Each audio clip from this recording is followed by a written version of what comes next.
Hi, thank you for joining my presentation, Lasagna Gardening, the Art of Sheet Composting. My name is Clare Thorn, Extension Associate, Agriculture and Natural Resources with Central State University Extension.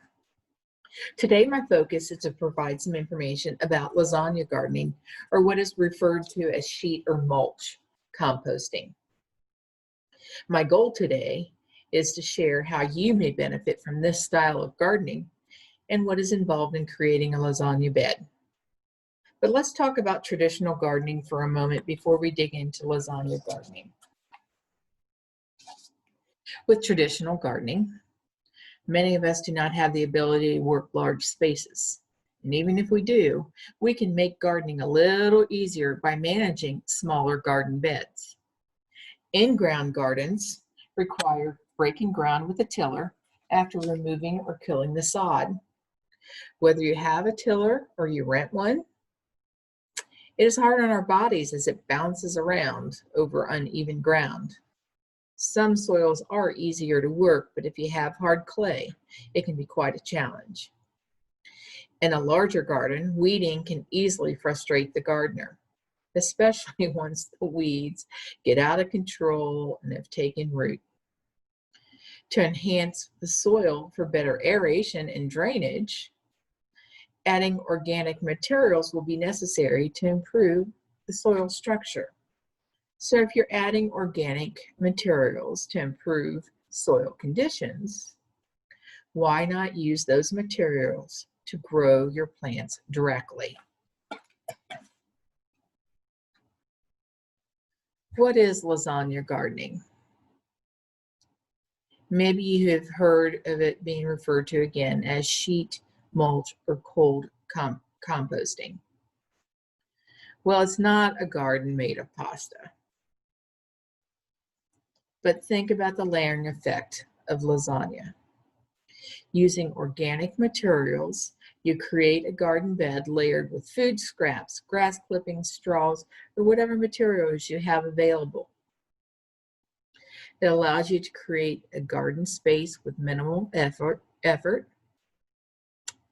It's built again out of organic matter on top of the soil, so there's no need to break ground, so no tilling is required.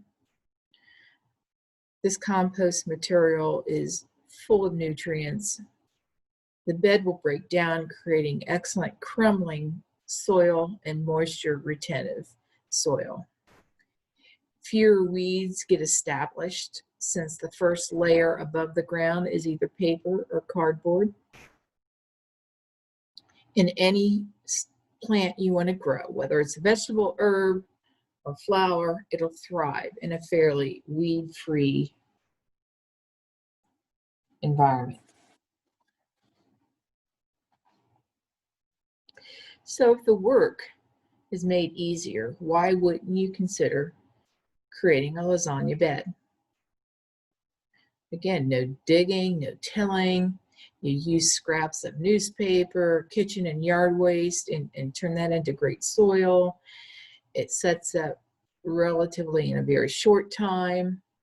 You'll have a raised bed with soil that warms up sooner, and that will allow you to extend the growing season. And it is an efficient, easy method for making a new garden. And as one ages, this style of gardening makes above ground gardening very nice. So how does it work?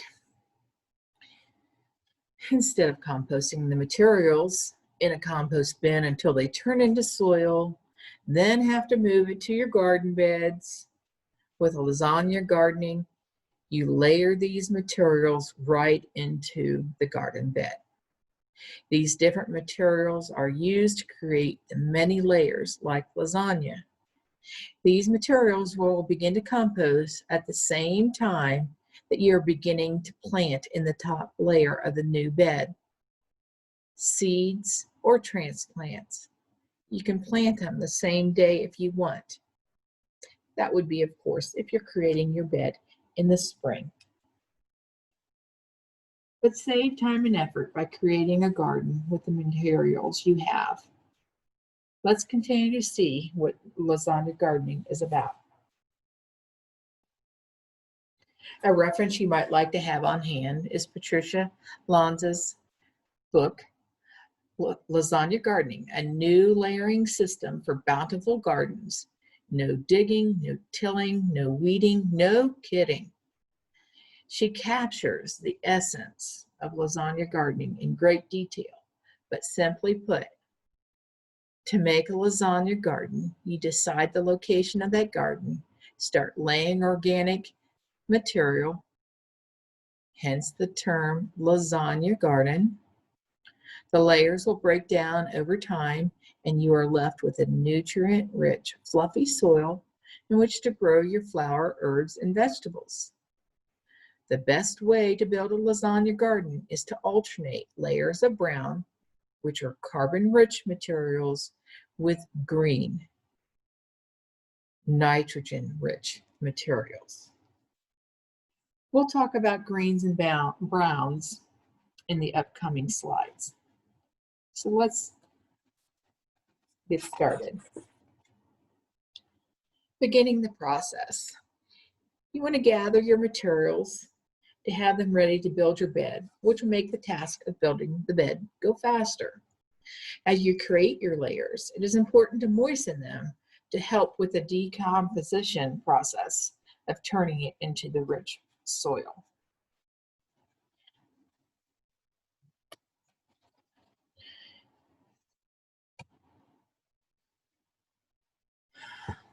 So you'll be happy you're reviewing my presentation now that we're in the fall season. Fall is a great time to create a lasagna garden with all the abundant supplies available, such as the fallen leaves, plants which are no longer producing, and with overall garden cleanup. Just be certain not to add any diseased plants. As a side note, a lasagna bed can be created any time of the year. So if you get inspired, it's just nice to have the fall supplies to make it easier.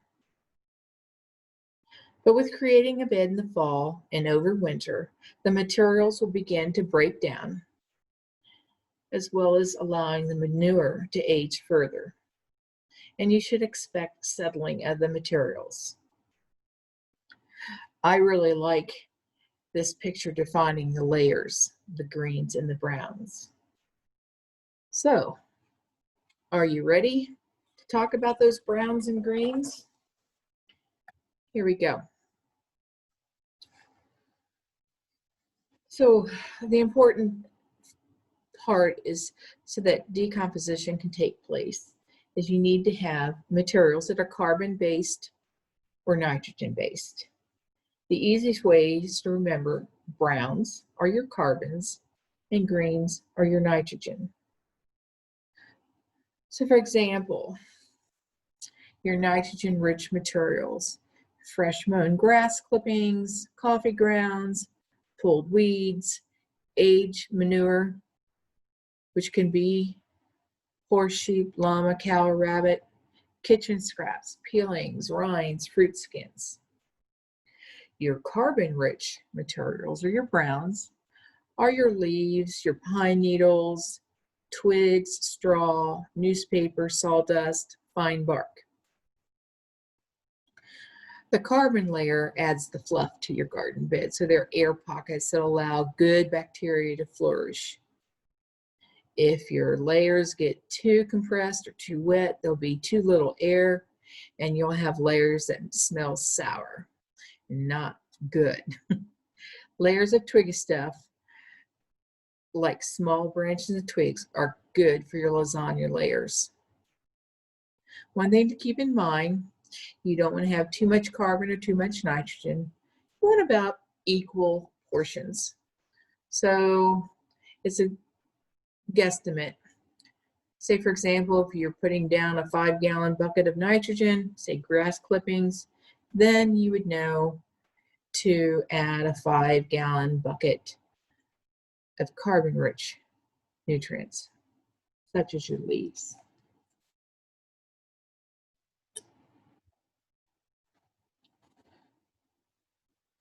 I really like this slide since it provides a nice visual image to remember the layering effect. Carbon, nitrogen, carbon, nitrogen. Once you have again placed that cardboard or newspaper directly on the ground for your grass and weed suppression.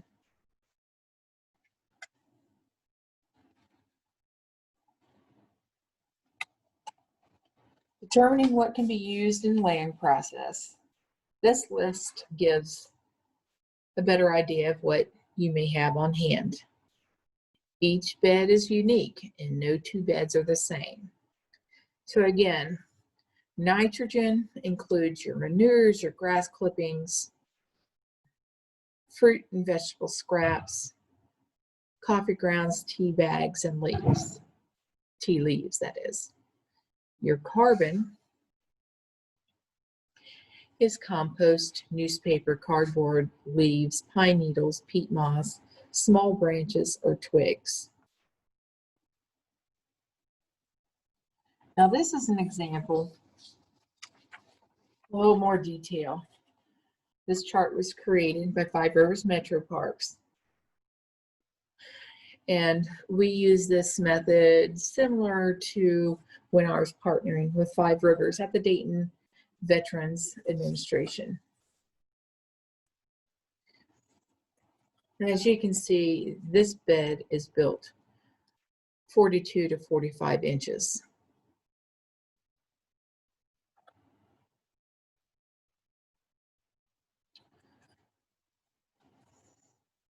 So, as with any gardening, one of the most important steps is selecting a sunny spot with a nearby water source. Once you have your site selected, place the cardboard or newspaper directly over the grass and the ground. Sometimes marking the outline of the bed is helpful, but it's not necessary. Be certain to water this layer to hold it in place before you add the first layer of nitrogen. Remember, your cardboard is carbon. To help demonstrate creating a lasagna bed, I'm using a few pictures from a project done, as I mentioned, at the Dayton VA. This was around 2011, 2012. Master Gardener volunteers, VA staff, VA participants, and myself receive instructions from Lucy Beachdale, a colleague from Five Rivers Metro Parks, who has since moved on to another endeavor. Our supplies included leaf compost, manure, hay, straw, coffee grinds to build this lasagna bed. After placing the cardboard, again, that's your carbon, we began layering with aged manure, nitrogen, leaf compost, carbon, grass clippings, nitrogen, straw, carbon, and coffee grounds, nitrogen. Again, make sure between your layers you're adding water.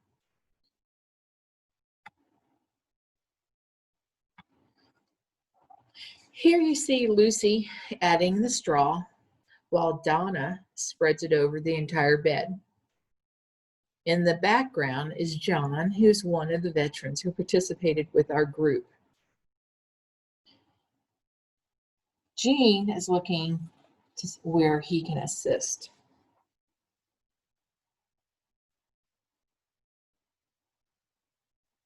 This is a close-up at the nearly finished bed that we created.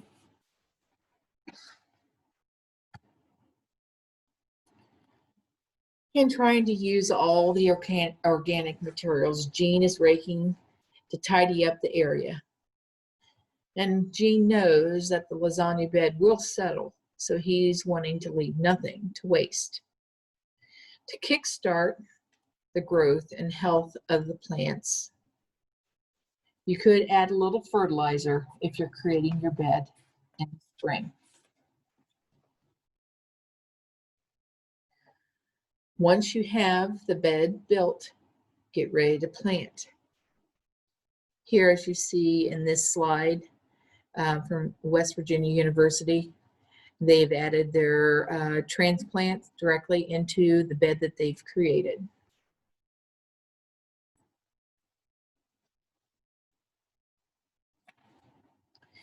These pictures show the planting process on the left and a flourishing squash bed on the right. Again, no two beds are alike. As with gardening, all gardeners have their preferences, and many may not like the unkept look to a lasagna bed. So these pictures show how you can still layer within a bordered or framed structure. Poultry netting was used in the lower picture on the right. Perhaps layering to the top of the netting would be ideal so the fence frame does not impede with your access for planting or working the garden. Poultry netting comes in 1, 2, 3, and 4-foot heights, which would create an appropriate garden bed depth.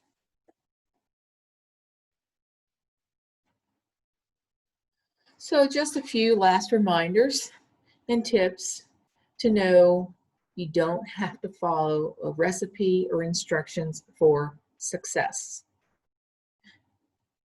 Cardboard and newspaper make excellent bottom layers to smother the grass and weeds.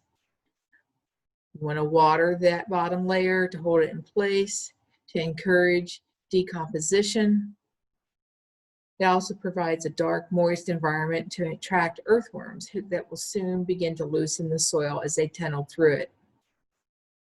Your brown and green layers should be about equal, but absolute precision is not crucial. The results of your laying process can vary from 2-foot to 4-foot high beds, which again will shrink down in a few weeks. Rules for successful lasagna gardening are similar to any form of composting.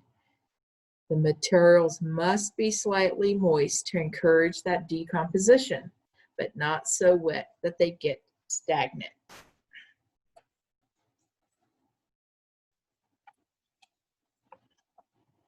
What's important to remember is your workload has been decreased while the benefits have increased. For these reasons listed on this screen, why not try lasagna gardening? Higher yields in smaller space, good soil aeration, better soil drainage, reduces the risk of soil compaction, allows for strong, healthy root systems. Fewer weeds and pest problems, you can extend your growing season. Most of all, in my mind, easier on your back and ideal for mobility challenged or aging gardeners. Besides Patricia Lanza's book, a number of websites offer information on lasagna, gardening, or sheet composting. These are a few that I've used in compiling my presentation. I would recommend reviewing some of them to help you decide what may work for you.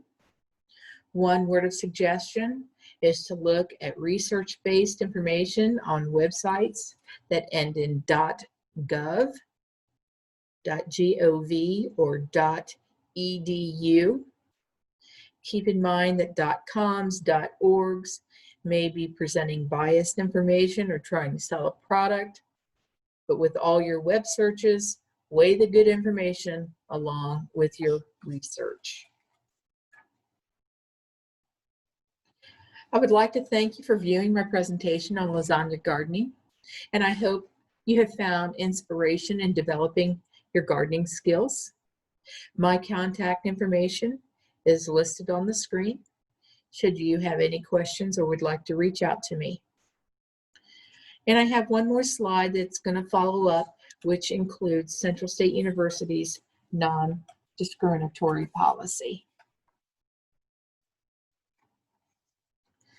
Since Central State University is an 1890 land-grant university, we receive state and federal funding to support our reaching our audiences. So we supply this statement for all to be aware of our non-discrimination policies. Thank you again, and happy gardening.